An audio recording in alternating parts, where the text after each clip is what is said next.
Your wedding starts in 20 minutes. Sign it, and your child will keep his father's name. Take the name. I'm keeping the truth. You have 1 hour before the attorneys leave. And if I don't sign? Your medical account remains frozen. Your son's name remains under review. Nathaniel will be told you chose money over the family. Tell him I refused.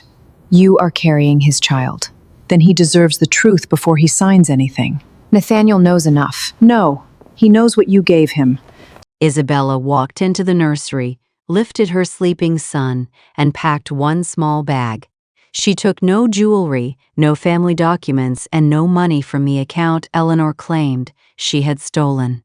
On her way out, she touched the blue glass star pendant around her neck. Nathaniel had given it to her the night they learned she was pregnant. "So we can always find our way home," he had said. That night, Isabella stopped believing the house was home. 3 winters earlier, she had met Nathaniel Cross at a community architecture project funded by his family's foundation. He had been the heir to a global investment group, but he arrived at the construction site in a raincoat with mud on his shoes. Isabella was the architect who refused to move a children's reading room just because the board wanted a wider entrance. "You're arguing with the donor," Nathaniel had said. "I'm arguing with a bad floor plan." He had looked at the drawings, then at her. Most people argue differently when they know who pays. That sounds like their problem. He smiled. Their relationship began with arguments about Windows libraries and whether rich people understood how ordinary families used public spaces. Nathaniel loved that Isabella never treated his wealth as a personality. Eleanor did not. She called Isabella respectable but temporary. She advised Nathaniel to keep their relationship private until he was certain. When Isabella became pregnant, Eleanor stopped pretending to be polite. The first accusation arrived by email. A foundation transfer of $75,000 had appeared in Isabella's personal account.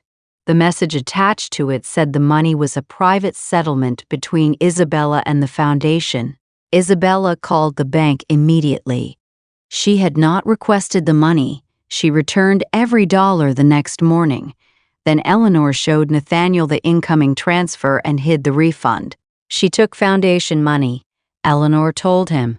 "Now she wants you to believe she is innocent because she knows the family is watching." Nathaniel confronted Isabella in his office. "Why did you accept it?" "I didn't. The bank record says you did. The bank record says you did. The refund record says I sent it back. My investigators don't have that record." "Then ask the bank yourself." Eleanor entered before he could answer. "She is trying to delay this until the child is born." Isabella looked at Nathaniel. "Do you believe me?" He looked down at the papers.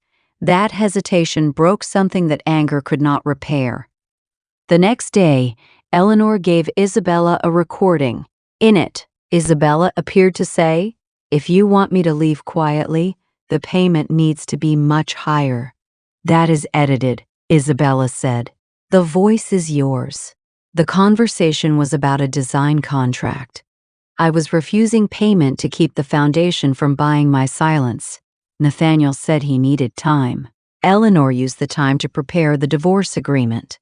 Isabella sent Nathaniel 3 letters. She included the refund receipt. A copy of the unedited conversation, and a sonogram image. None reached him. The family lawyer returned the first envelope unopened. The second was marked undeliverable, even though it had been sent to Nathaniel's private office. The third vanished entirely. Isabella eventually received a typed letter in Nathaniel's name.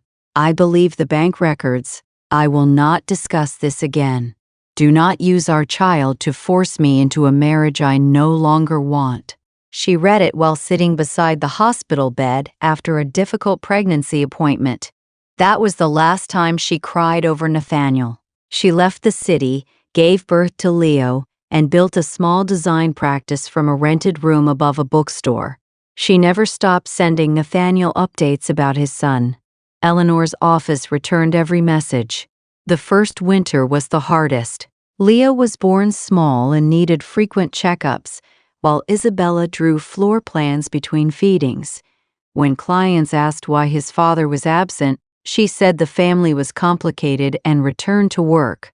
Every month, she sent Nathaniel's private office a short update: Leo's height, his favorite book, and one photograph. Every envelope came back with the same red stamp: return to sender. Isabella kept the envelopes in a box beneath her drafting table. She never stopped sending the next one. Nathaniel believed Isabella had disappeared after taking the money. Isabella believed Nathaniel had chosen the family over her. By the time Leo could run between the bookstore shelves and recognized Nathaniel in an old photograph, both adults had spent 2 years living inside the same lie. Nathaniel was eventually pressured into an engagement with a family-approved heiress. He did not love her, but Eleanor promised the marriage would restore the foundation's stability. The night before the announcement, Nathaniel found a blue box in his mother's safe. Inside was Isabella's missing sonogram and the blue glass star pendant's original receipt. Beneath them sat a bank document showing the $75,000 refund. Nathaniel stared at the date. The refund had been processed before Eleanor ever accused Isabella of keeping the money. "Where did you get this?" he asked. Eleanor closed the safe. "Private family records." Why was Isabella's letter here? "Because she sent it to the wrong office. It has my private stationery. You are upset. Sleep before you make accusations." He did not sleep. He demanded an independent audit. Eleanor froze his personal accounts, removed him from the foundation committee, and told the board Nathaniel was suffering from emotional instability caused by the divorce. The board suspended his voting rights. For the first time in his life, money could not open a door. Nathaniel went to Isabella's city with no security team and no family lawyer. He found her at the bookstore, kneeling beside Leo while the boy tried to draw a blue star on a library poster. Isabella looked up and went still. "You shouldn't be here. I found the refund. 2 years late." "I know." Leo looked at him. "Are you the man in Mom's old picture?" Nathaniel knelt. "I might be. Mom said you liked blue stars." Nathaniel looked at Isabella. "She said you were busy," Leo continued. Isabella closed her eyes. Nathaniel realized she had protected him even while believing he had abandoned them. He did not ask to hold Leo. He asked Isabella whether he could return the next day. "If you come," she said, "come as his father, not as the man who owns a company." He returned. The first visit lasted 20 minutes. Leo showed him a wooden train and asked whether all rich people lived in buildings with elevators. Nathaniel said he had spent too long in rooms where nobody asked honest questions. On the third visit, Leo fell asleep against his shoulder. Nathaniel stayed still until Isabella came to take him. She handed Nathaniel a list of pediatric appointments. "If you want to be involved, learn the schedule." He saved every date. The next month, he missed one appointment because a board meeting ran late. Isabella sent him the doctor's notes and one sentence: "Being a father cannot be delegated." Nathaniel arrived at the next appointment 40 minutes early. He had barely sat down when Daniel called Isabella. Eleanor had filed an emergency request to freeze Leo's travel documents, claiming Isabella might take him abroad before the custody hearing. The quiet appointment became a legal crisis in less than a minute. Nathaniel offered to call the family judge. Isabella stopped him. "No private favors. If we win by using your name, she'll say I only have rights when you lend them to me." Daniel filed through the ordinary court. Nathaniel submitted a sworn statement admitting that Isabella had sent updates and that his family office blocked them. The request was denied, but the statement cost him another board seat when Eleanor circulated it as proof that he was acting against the family. Leo colored a paper star in the waiting room while the adults fought over whether he was allowed to leave the city. "Why is Aunt Eleanor angry?" he asked. Isabella answered, "Because some adults think control is the same as love." Nathaniel heard her. That night, Eleanor went on television and announced that Isabella had resurfaced only after Nathaniel's approved engagement. By morning, reporters surrounded the bookstore, and one of Isabella's design clients suspended her contract. Eleanor had turned his first steps toward fatherhood into another weapon. Eleanor responded by sending Isabella a legal notice accusing her of defamation and threatening to seek primary custody. The notice claimed Isabella had deliberately concealed Leo to damage the Cross family. Isabella's brother Daniel, a family lawyer, warned her that the case could become expensive. "They want you frightened," Daniel said. "Don't let them choose the story." Isabella agreed to speak publicly about the divorce, but the media turned her words into another attack. Headlines called her a former wife demanding a billionaire's attention. Nathaniel watched the interview from his suspended office. Isabella never mentioned the money she had spent raising Leo or the nights she had worked through illness. She only said the family had hidden evidence and that she wanted an independent review. Eleanor called the board immediately. "She is manipulating Nathaniel through the child." This time, Nathaniel answered from the same room. "Leo is not a tool. He is my son." The board meeting stopped. Nathaniel had not yet cleared his name, but he had done something more important. He had said Leo's name in public. The complete recording was harder to find. Eleanor controlled the original server, and the technician who had stored the file suddenly withdrew his statement. "I can't lose my job," he told Daniel. Daniel asked why he had changed his story. The man lowered his voice. "Eleanor's lawyer offered my wife a position if I said the file was incomplete." That was the price of the second piece of evidence. A witness, too frightened to testify. 2 hours later, Daniel withdrew from the case. He did not want to. Eleanor's lawyers had threatened to report his small practice for mishandling foundation records and freeze every client account during the investigation. If Daniel stayed, dozens of ordinary families could lose access to their legal funds. "I can advise you as your brother," he told Isabella. "I can't remain attorney of record."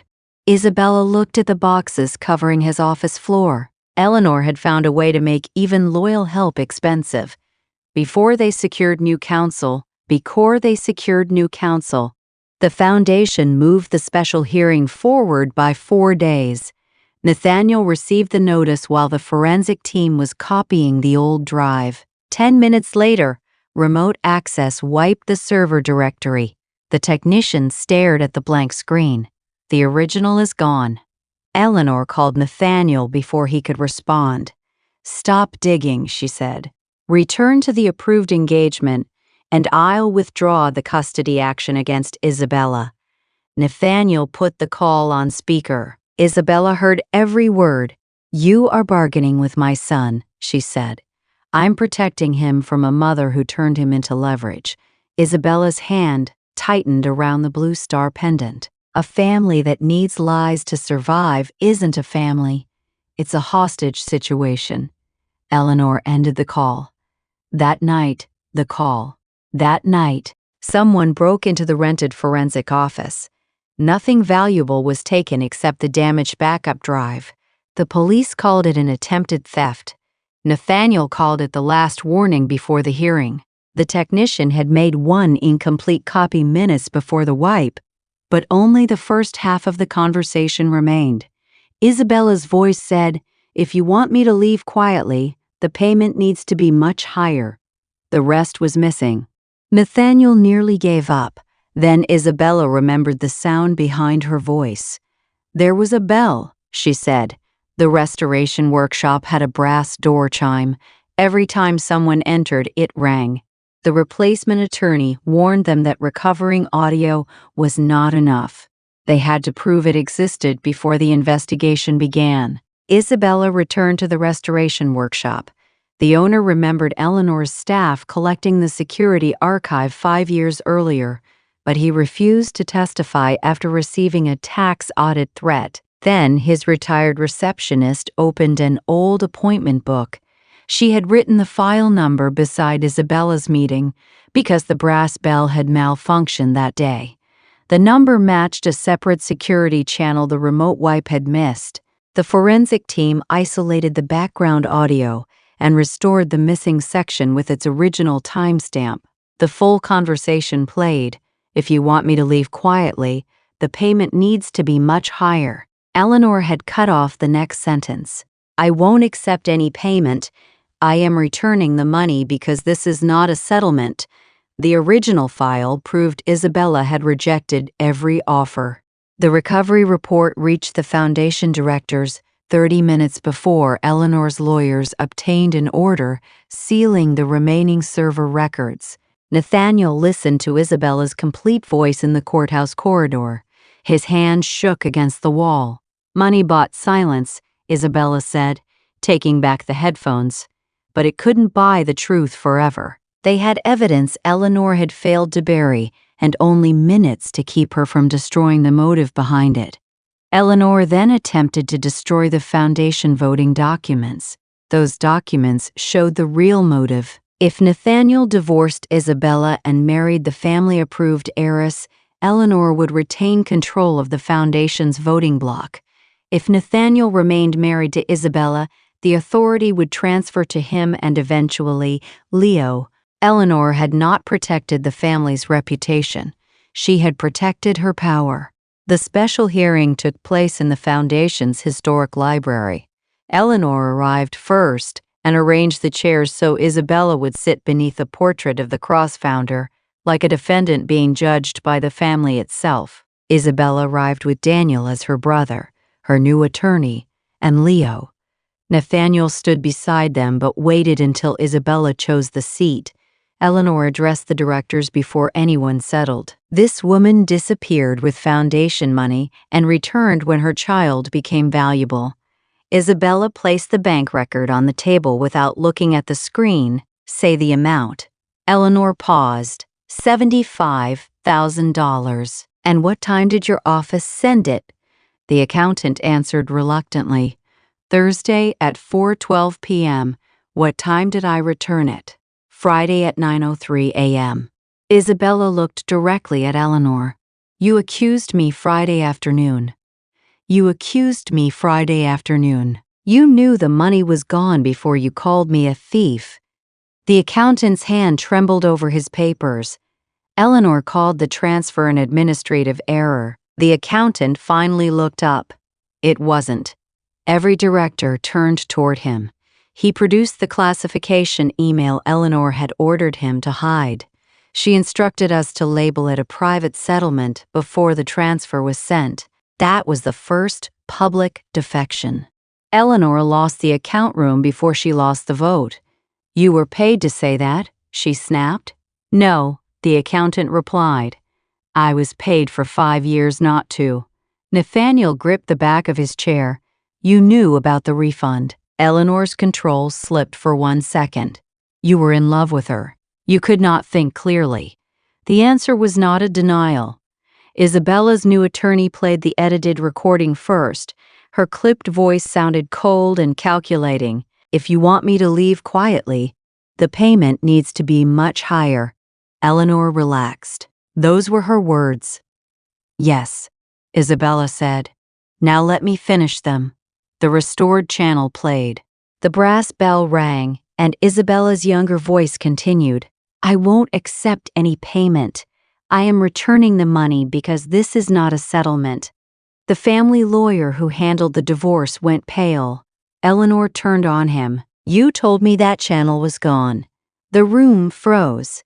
She had exposed her own knowledge before her lawyer could stop her. He stood slowly. "I received the shortened recording from Eleanor's office. I was instructed to treat it as original evidence." "Sit down," Eleanor ordered. He did not. The hearing was now being streamed by a financial reporter outside the library. Comments and headlines began appearing before Eleanor understood that her command had failed in public. Isabella's hand shook as she took out the 3 returned envelopes. "You told the world I vanished." These came back from Nathaniel's private office month after month. She placed Leo's photographs beside them. The child remembered kindness, adults remembered status. So I told him his father was busy, instead of telling him his father's family had erased him. Nathaniel looked at the red return stamps and had to sit down. Eleanor accused Isabella of staging the envelopes. Then one director opened the foundation voting agreement. He had supported Eleanor at every previous meeting.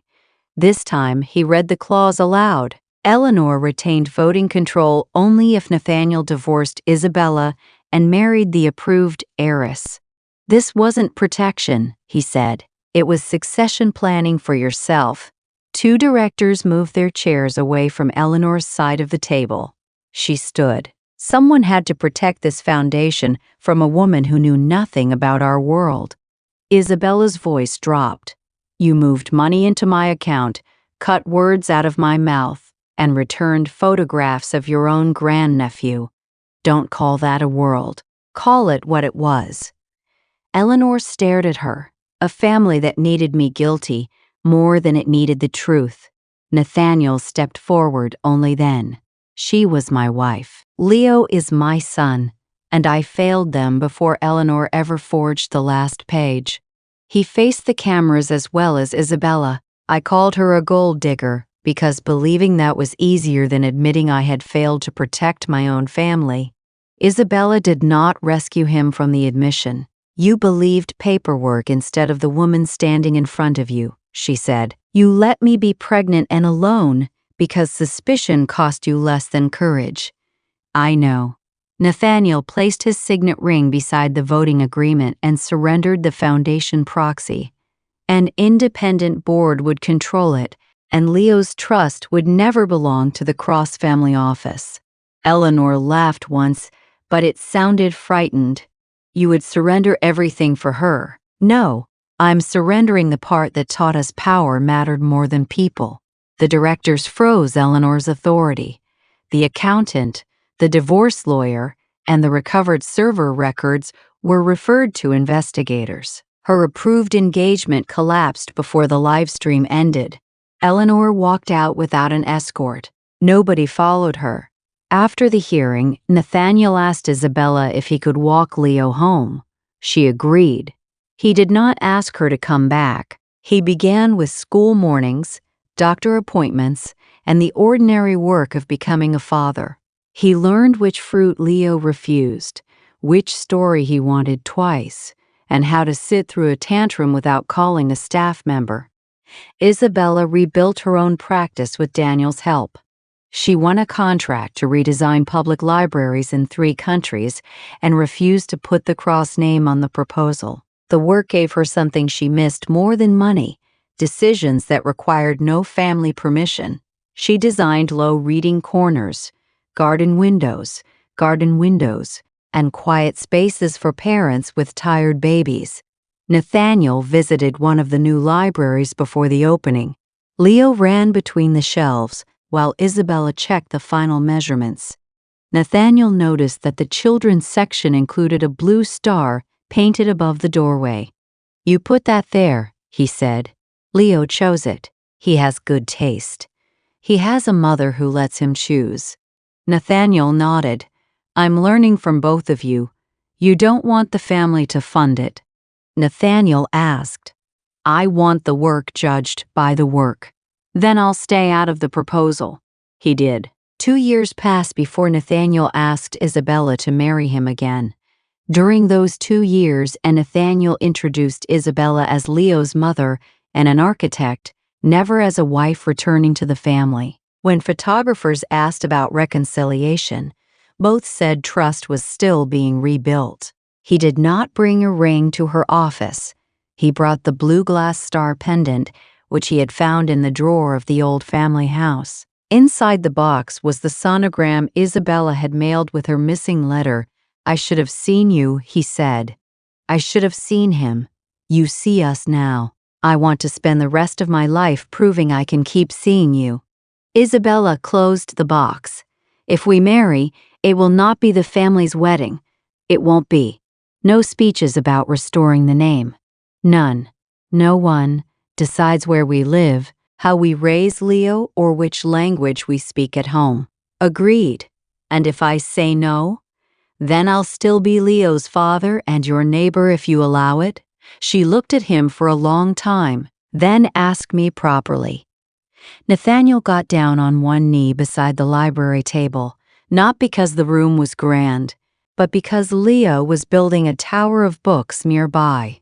Isabella Hart, will you choose me again, this time without anyone else writing the story? She said yes. The wedding took place at an old lighthouse beside the restored public library. Isabella's family brought white embroidery and hand-woven flower crowns. Nathaniel chose not to use the cross crest. He said Leo could decide one day whether the old symbol deserved a place in their home. Nathaniel's event team wanted investors and dignitaries. Isabella wanted the librarians, bookstore owner, and nurses who had helped through Leo's first year. The wedding is not a shareholder meeting, she said. Nathaniel removed half the names himself. His remaining family wanted a formal procession through the lighthouse hall. Isabella wanted to walk in with Leo from the beach. Nathaniel waited at the end of the path. Relatives translated the vows. Leo changed his flower route every morning. 2 languages were spoken during the ceremony. Neither was translated as an afterthought. Each vow was repeated so both families could hear it in the language that first taught them love. Leo walked down the aisle as the flower child, wearing a tiny blue star pendant that matched the one around Isabella's neck. He dropped half the flowers before reaching the altar. The guests laughed. Nathaniel knelt to help him, and Isabella joined them. "You're supposed to keep walking," she told Leo. The flowers escaped. "Then we'll catch them together." Nathaniel looked at her. "That sounds like our family." His vow was simple. "I once believed protecting our family meant protecting our name. Now I know it means protecting the people who make that name worth carrying." Isabella held his hands. "I'm not coming back to the family that lost me. We're building a family that knows how to find each other." The lighthouse light flickered as they exchanged rings. One bulb failed, leaving half the tower darker than the event team planned. Isabella laughed when Nathaniel looked toward the technician. "Leave it," she whispered. "Not everything has to look repaired to be real." The ceremony streamed worldwide. But Isabella noticed Leo waving at the sea and Nathaniel trying not to cry. Afterward, Leo handed his parents a drawing. It showed a little boy holding 2 adults' hands as they walked toward a library with every window lit. The title at the top read, "The Place We Came Back to." Nathaniel placed it at the entrance of the restored family library, not inside their private mansion. That evening, the 3 of them walked back toward the library beneath the stars. Nathaniel did not lead Isabella by the hand. He walked beside her. Leo ran ahead, his small pendant catching the light. At the library door, Leo turned back and held out both hands. Isabella took one, and Nathaniel took the other. The wedding guests had gone home. The cameras were gone, and no one from the family stood there to approve the moment. Leo pulled them toward the children's room and placed his drawing on the lowest shelf, where any child could see it. Isabella looked at Nathaniel. "This is not the old home." "No," he said. "It's the one we chose." The next morning, after the flowers had wilted and the last guests had left, Isabella brought Nathaniel to the small room above the bookstore where she once worked. She pulled a box from beneath the old drafting table. Inside were the 3 returned envelopes, followed by 21 monthly updates about Leo. Nathaniel opened the first. It contained a photograph of a newborn beneath a hospital blanket and one sentence. "He has your eyes. I hope one day he gets your courage too." Nathaniel sat on the floor with the letter in both hands. "I didn't have it then," he said. No, she did not tell him the wedding had erased those years. It had not. She sat beside him while he read every letter in order. Downstairs, Leo laughed with the bookstore owner. Life continued without waiting for the scene to become perfect.